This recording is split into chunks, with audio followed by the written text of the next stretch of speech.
So I bought a 2006 Ford Explorer behind me, and I went to use the AC the other day, and it was cold when I bought it, and it's not cold anymore. So in this video, Steve and I are going to kind of troubleshoot the AC system, and we kind of just wanted to show you what's involved in troubleshooting, properly troubleshooting, issues or problems you might have with your AC and why it's not blowing cold air anymore, and also why you may want to take it to a licensed air conditioning technician and maybe not buy one of those cold shot systems off the shelf at your local, auto parts store. Before we get started, remember to subscribe to the channel, ring the bell, and subscribe to all of our notifications. That way you'll get a heads up when we upload a new video. All right, so we're hooked up to Tony's ride here, and we got a high side pressure line on here. We have a high side pressure switch here that's built into the system. So if your pressure goes too high, that pressure switch will shut the compressor off so it won't damage it, okay? And then on this side, we have a low side a low side charge port.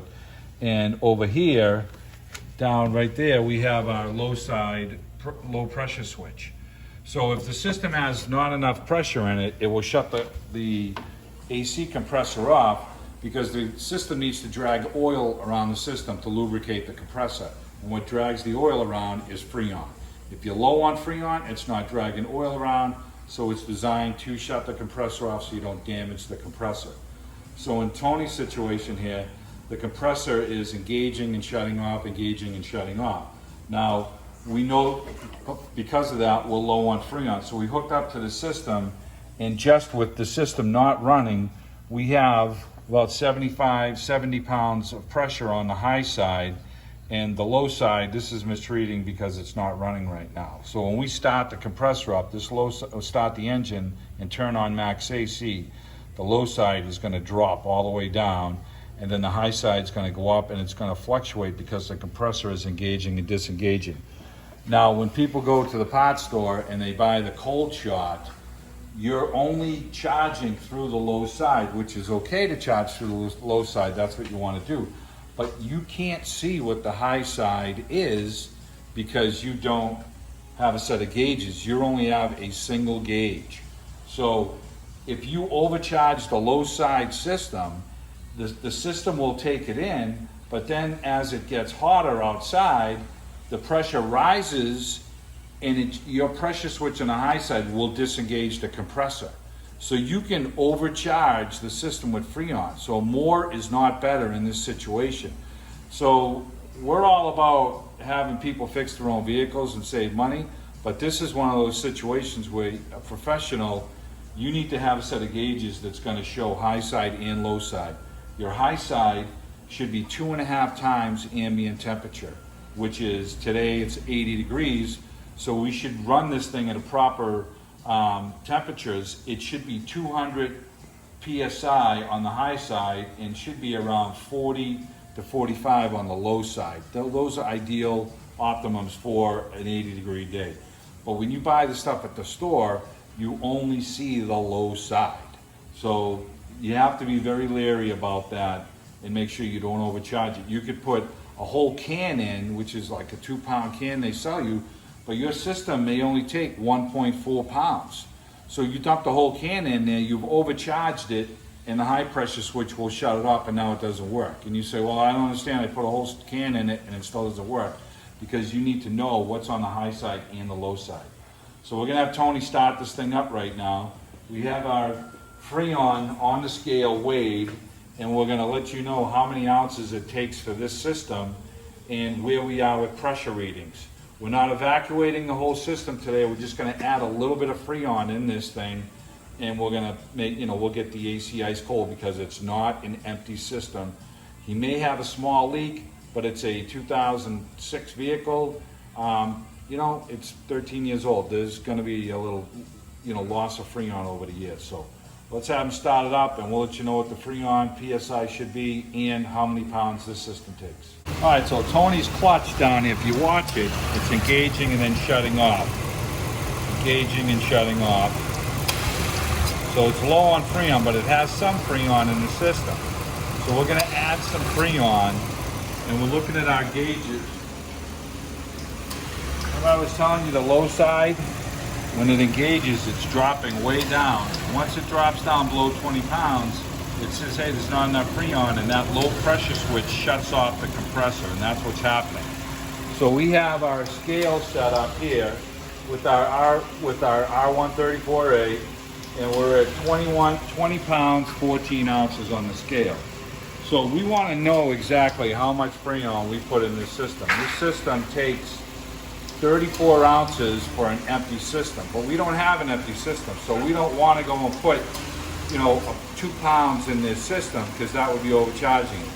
So we're going to watch our gauges and see how much Freon. So I know I'm going to be at least a half a pound at this point. So I'm going to get this to go from 20 pounds 14 ounces to 20 pounds 6 ounces, and then I'm going to close the valve and see where we are with pressure.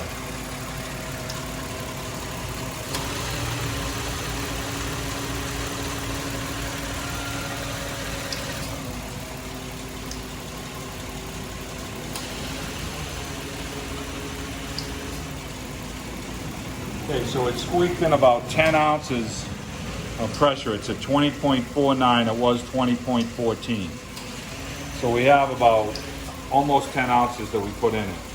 Now the compressor is not cycling on and off like it was. It's still cycling on and off, but not as quick.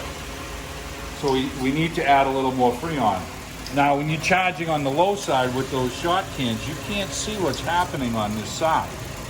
So now we're going to add a little more Freon. We're going to put another 5 ounces in it.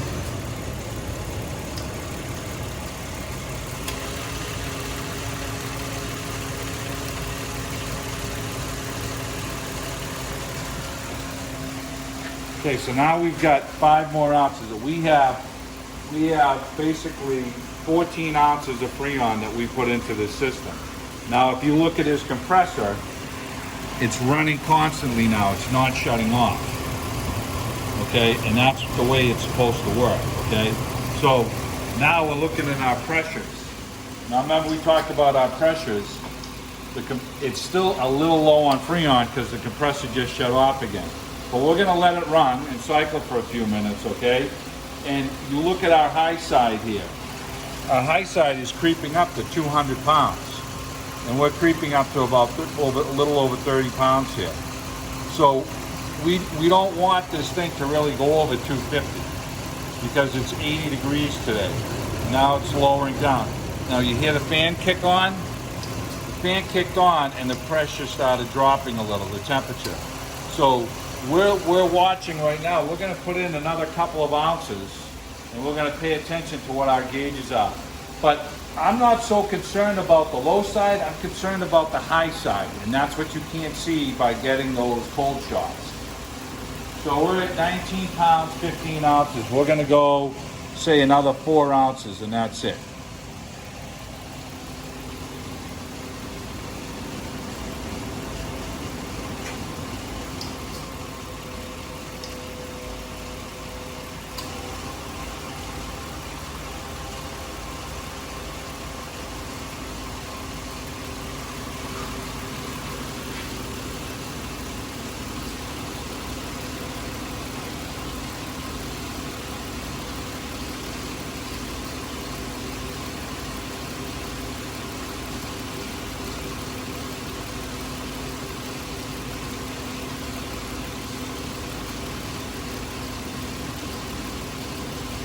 All right, so we put another 4 ounces in this. So we started off with